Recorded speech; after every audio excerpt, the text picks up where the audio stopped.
Pendant toute la campagne, il affirmait être certain de sa victoire contre Marc Ravalomanane. Le voilà qui semble confirmé dans cet espoir. Je suis conscient et je pense que le peuple malgache tranchera une bonne fois pour toutes celui qui dirigera le pays. Cette élection au suffrage universel est dans le calme et certainement une revanche pour Andj Radjoel qui s'est fait connaître pour ses actions d'éclat mais resté accusé d'être l'homme du coup d'État de 2009. Andj Radjoel est alors un homme d'affaires jeune, investissant dans les médias. Il était apparu sur la scène politique malgache dès 2007 en se faisant élire maire de la capitale Antananarive.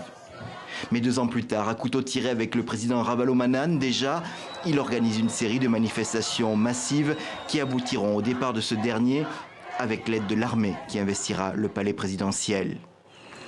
Le 21 mars 2009, Andj Radjoel devient donc le chef d'État de facto, officiellement président de la Haute Autorité de Transition.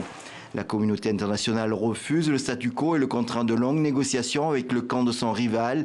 Les accords de Maputo prévoient des élections qui se tiendront finalement en 2013, auxquelles il ne peut participer. Rapidement, il se sépare du président élu, Heri Rajaonarimampia.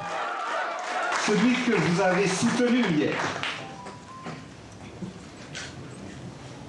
vous prend comme ennemi ou adversaire. Aujourd'hui, vous n'arrivez pas à comprendre. C'est pour cette raison que je ne veux pas briller le poste de Premier ministre. Depuis 2014, il s'était retiré en France et préparait, disait-il, l'échéance électorale de 2018.